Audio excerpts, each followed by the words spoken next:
HubSpot turned 18 years old this past June.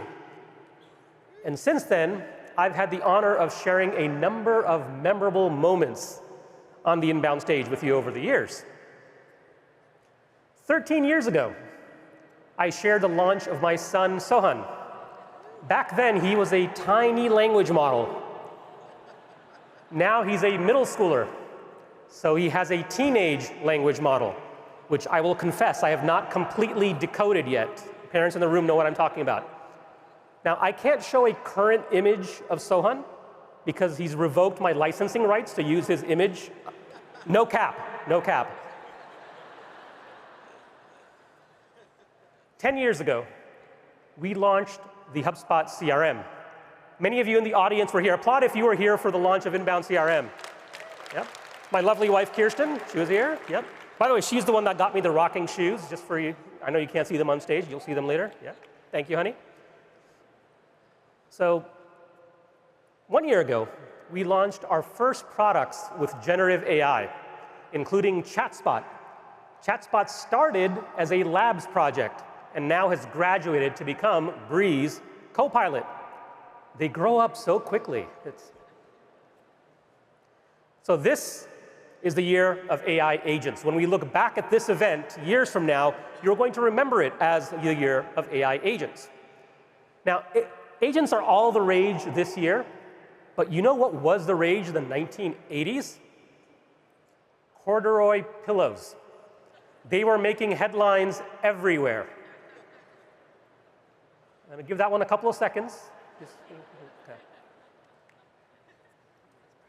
So here's what I'd like to do. First, I'll give you a debrief of what has happened in the world of AI since we last spoke. Then I'll try and demystify AI agents because they can be unnecessarily mysterious. And finally, I'll show you some software that's in development. And as is permitted in my speaker's contract, I'll sneak in some dad jokes. I apologize for nothing. I bring my full dad self to the stage. Speaking of dad jokes, so I'm building a dad generator agent. This is a true story. And I collect all of them. I've got 2,000 in what I call a database. And so this is basically feedback for the training agent. So thank you for laughing for those that laugh as we go along. But anyway, so here we go. So a lot has happened in the past year. I'll focus on just the highlights, things that matter to you and your company. First, AI models are getting bigger. Bigger in terms of the number of parameters, which sort of defines how big their neural network is. And also their context windows, which defines how much information we can pass to the model at the time we give it a prompt. Bigger models are generally more capable. They can reason better, they can write better, they can follow instructions better. But models aren't just getting better, they're getting better faster. So years ago, Gordon Moore, the CEO of Intel, coined what's called Moore's Law. It states that computers double in power every 18 months. That's an exponential curve. That's why a computer that used to fill a room now fits in your pocket. So Moore said computers would double in capacity every 18 months. Then AI came along and said, hold my beer. AI models are doubling every 6 months. And this growth is partly what's causing all this excitement around AI. And it's not just that the models are getting bigger and better, but we're seeing innovation along multiple dimensions. We now have multiple highly functional frontier models that are good at different tasks. OpenAI's GPT is really good at reasoning. Claude 3.5 is really great at writing. Google Gemini is really great at supporting huge context windows with millions of tokens. And Llama is really great at being open source and having a cute name.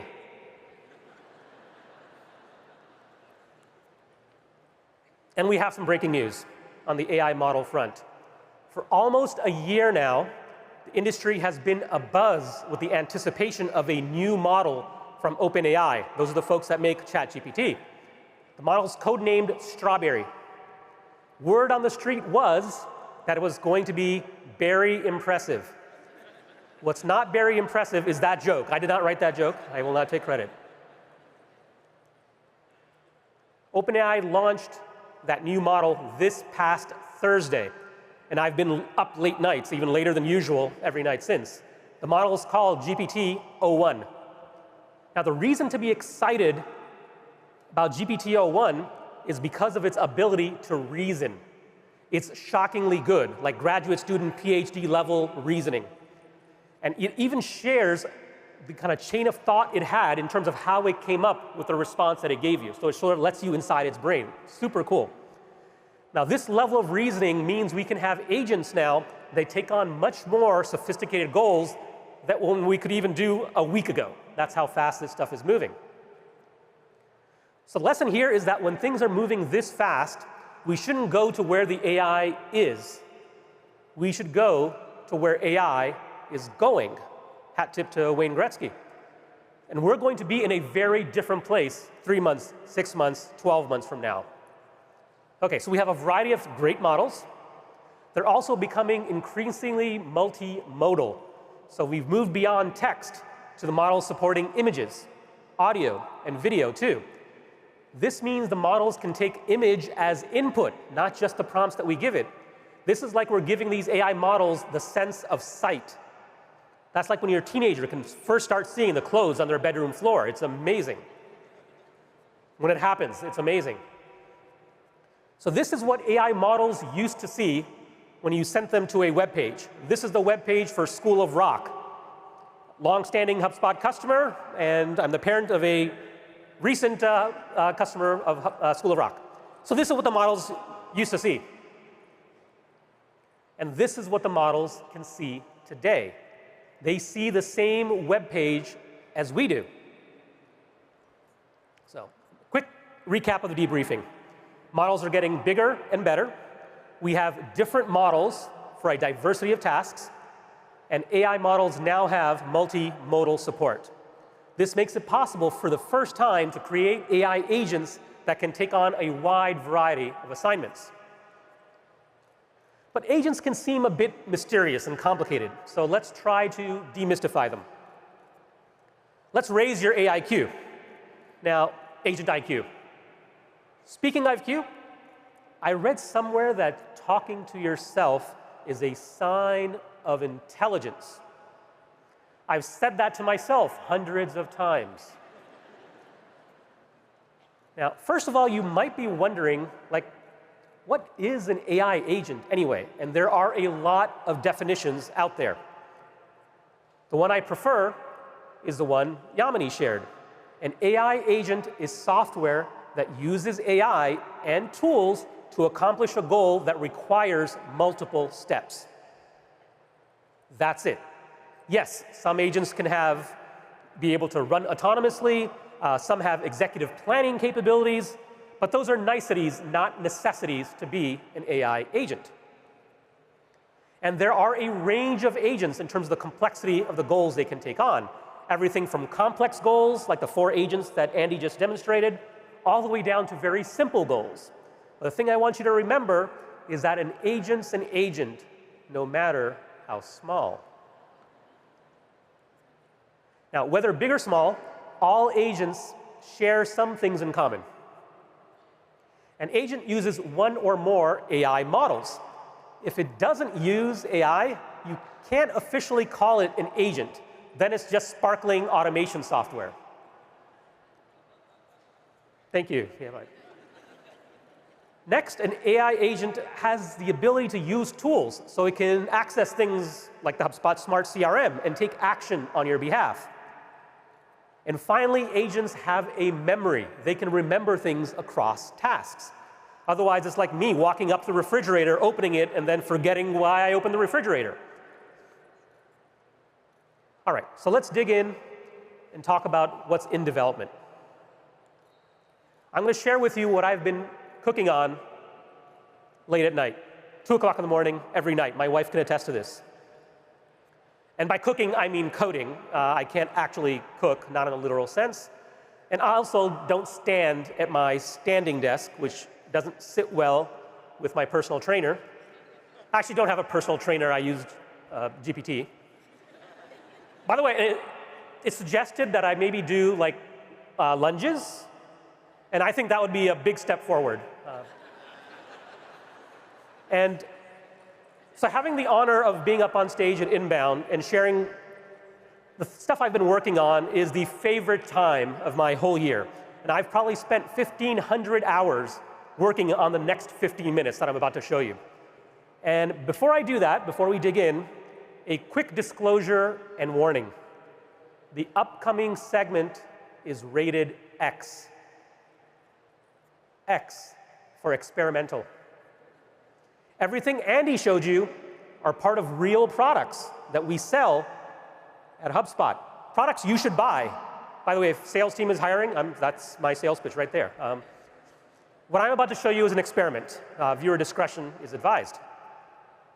And the project I've been staying up late every night working on for many moons this year is Agent.ai. Thank you. Agent.ai is the #1 professional network for AI agents. It's also the only professional network for AI agents.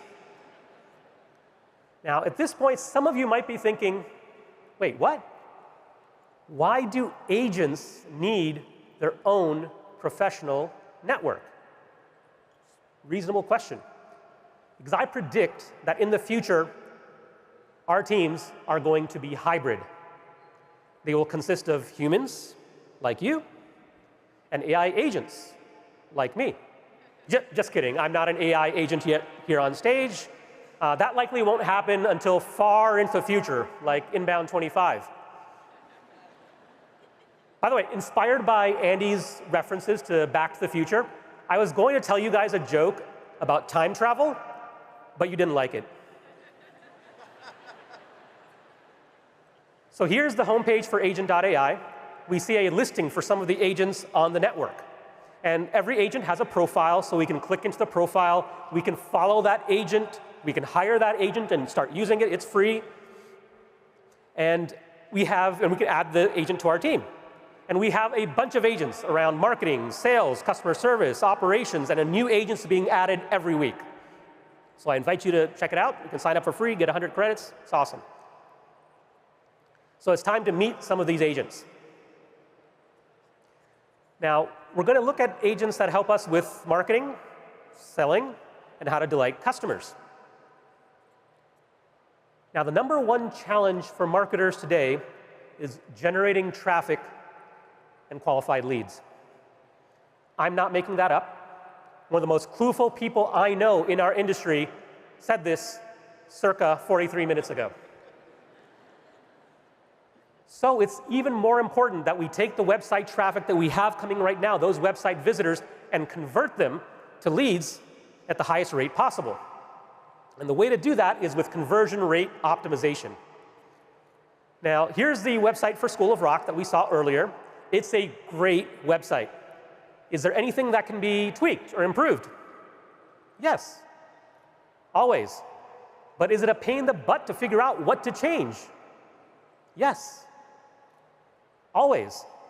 Because you have to review the copy, you've got to check the CTA, you've got to tweak the headlines, review the testimonials. There's just so much to do, and conversion rate optimization is a very specialized skill.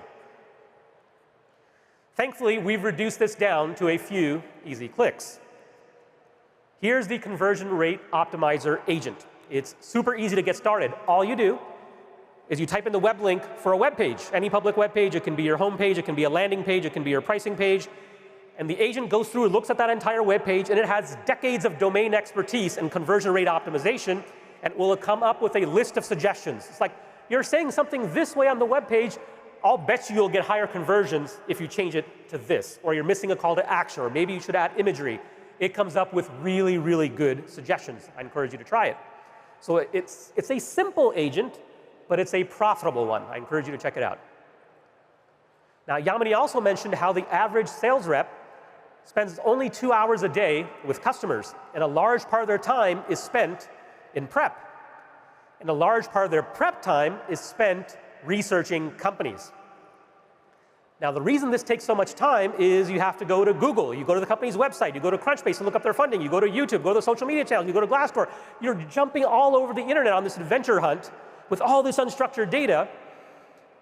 We built a company research agent that picks up all of those pieces all over the internet and puts it together for you with just a few easy clicks. Let's look at how easy this is. We start by entering the website's domain. I'm going to enter openai.com, my favorite AI company, and we get a beautiful multi-page report broken out into sections. So we can click on any of these sections. So let's say we click on founders to see who the founders of the company are. We can click on the news section and see if there's anything new that's been published about the company. We can click on their web traffic information or their organic keywords. A bunch of different sections, brings it all together in one place. But the coolest part is this research questions section. You can type in any question you want. It's like, let's say you're selling payment software and you want to know whether this company sells a subscription product. The agent will crawl the company's entire website, crawl the internet, and come up with an answer for you. And it says, yes, OpenAI sells a subscription product. But what's really cool is you can add that question to the agent. So every future report that you run will automatically answer all your custom questions. So let's say, yes, OpenAI is a good fit. With a single click, we can add this company to the HubSpot Smart CRM. And we can see that company record and can do all the things you can do inside HubSpot Smart CRM. And finally, let's say we're interested in this company. We can click the track button and type in English what we want to track. It's like, okay, if they launch a new product, if they raise a new round of funding, if there's an exec change, describe it in English, whatever it is you're interested in tracking, and now this agent works on your behalf and will track all of those things automatically for you and notify you if something interesting to you happens. So that's the company research agent, by far the most popular agent on the network right now. Thank you. Yep.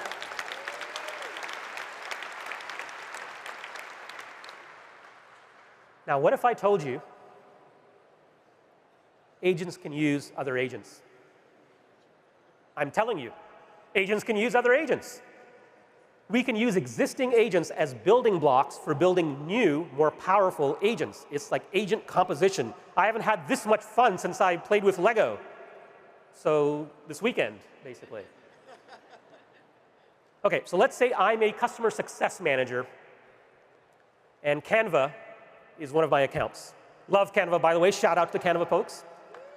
Yeah, I know. Wonderful company. So now as a customer success manager, before hopping on a call, I'd like to kind of update myself. What's been going on with this company, both within the HubSpot Smart CRM, but then all over the web, news, funding.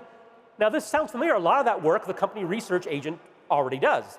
So we built a simple agent that takes all of this information and reduces all that work in terms of creating an executive briefing into a few easy clicks. Let's see how easy this is. So here's the executive briefing agent. It knows which company which one's assigned to me, and it will come and it will say, okay, I'm going to look at the CRM, I'm going to look at the last calls, any issues, I'm going to go look at the customer research agent, and I'm going to pull it all together into a very brief executive briefing, and I'm going to convert it to an audio file so you can just kind of listen to it on the commute to work if you want to, right? Just pulling all that information together and giving it in the form that you want. All right. So given the agents that Andy has demonstrated, given the agents I just showed you and the 24 other agents on the Agent.ai network already, and more coming every week, I could make the prediction that most of you will be using agents this year. And that's an easy prediction to make. So I'm going to make that prediction. Most of you will be using agents this year. But I'm not going to stop there. I predict that many of you will be building agents this year. And not just the introverted developers like me. Anyone can build an AI agent. You can build an agent. You can build an agent. You can build an agent.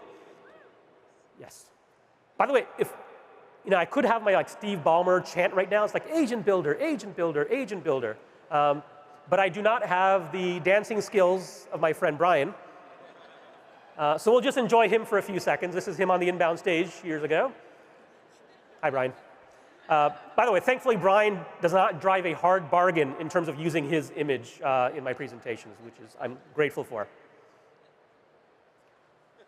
So announcing Agent Builder, which lets you build agents. Why should I have all the fun? So let me show you how easy it is. So here's the agent builder for the agent I just showed you, the customer briefing agent. So it goes through 5 steps. It says, OK, go talk to the HubSpot CRM and figure out which account has been assigned to me. Now go do the research agent, collect all of that information.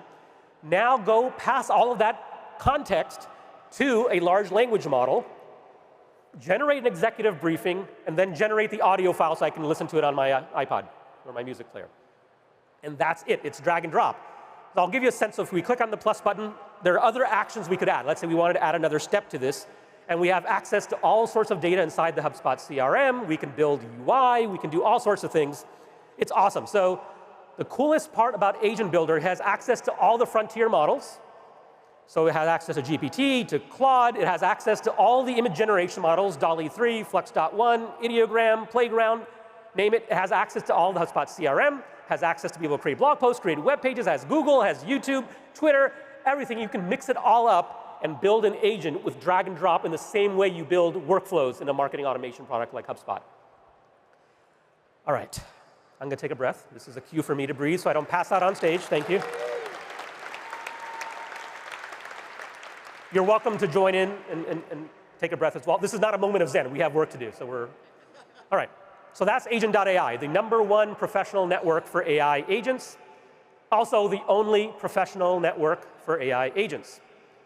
Now, normally for labs projects like this, if I get a few hundred users before the launch date, I'm happy. That gives me feedback, gives me signal. If I get a few thousand users before launch date, I'm like, this kid's got potential. This one's going to grow up and be something special.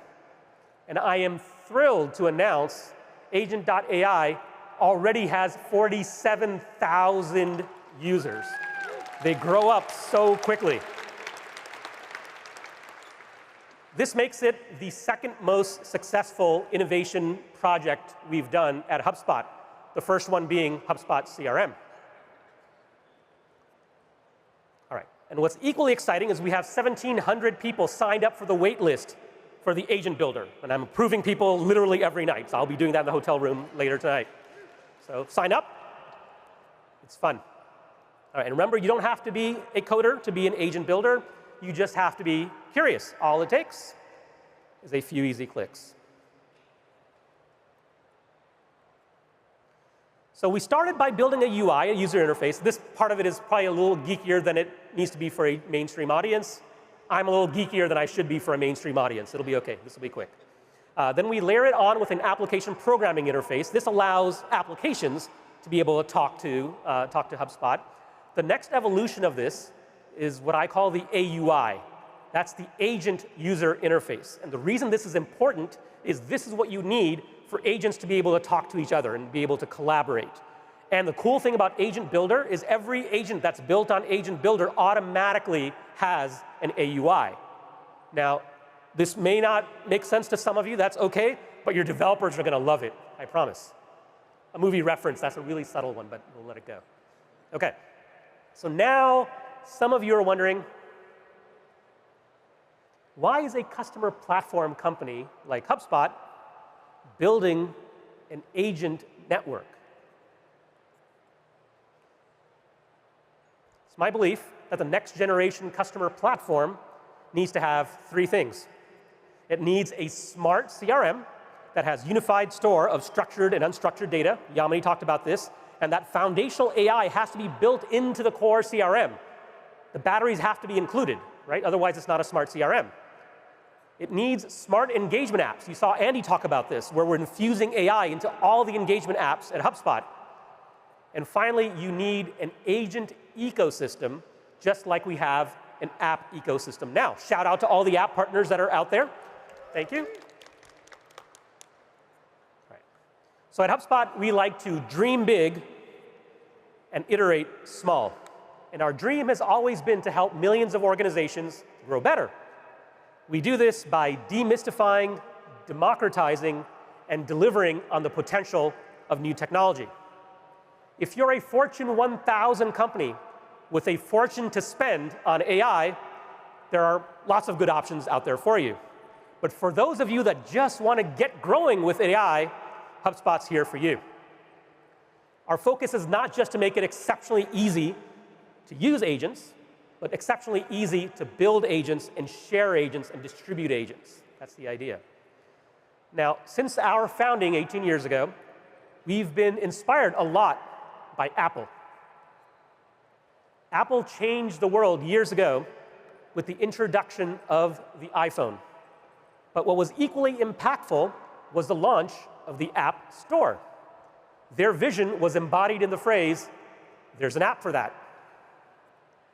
Our vision for the future is, "There's an agent for that." For every marketing, sales, customer service use case imaginable, including use cases we can't imagine yet, there will be an agent for that. Agents are the new apps. And we expect someday for there to be thousands of agents available. We want 1,000 agents to bloom. Only a small fraction of them will be written and built by HubSpot. Most of them will be built by our partners, by all of you, the community. So we see a world where agents and humans that hire them are connected on a network and can collaborate in this vibrant marketplace. Now, if we think of agents as tools, we will get wonderful tools. But we should skate to where the puck is going. If we think of agents as future digital teammates, we will get wondrous transformation for our businesses. Now, it's natural for this to cause some anxiety, because it's not natural to think of a world where agents are members of our team. Deep down inside, we may be worried that AI will replace us as humans. As a human myself, I will humbly submit that AI does not reduce your value. It raises it. Even though I use AI every day to help me code, help me develop presentations, help me write dad jokes, I think I'm no less valuable now, I'm more valuable with AI, and the same is true for all of you, because humans are more than the sum of the tasks that they do. There is an inexplicable magic in us, made from the experiences we've had. AI may be faster than us, AI may be smarter than us, but it can't be more human than us. It can't be. Because it has not had human experiences. Like the thrill of starting something new with a friend. Thank you. Or the profound joy of sparking someone new with the love of your life. Thank you. Or the deep, deep gratitude one feels towards a new friend that is helping continue the dream and vision. AI will not have those feelings, because AI cannot have those human experiences. It can read books, it can inhale the entirety of the internet, but that's not the same as having those human experiences. Having said that, although AI has its limits, it's not going to replace us as humans. AI agents can be wonderfully helpful. So we should let agents automate the mundane and amplify the magic that makes you, you. It is always an honor to be here. Thank you so much for coming out to Inbound. Thank you for all the support on behalf of Yamini, Andy, and the global team of 8,000 plus HubSpotters. I appreciate you. Thank you.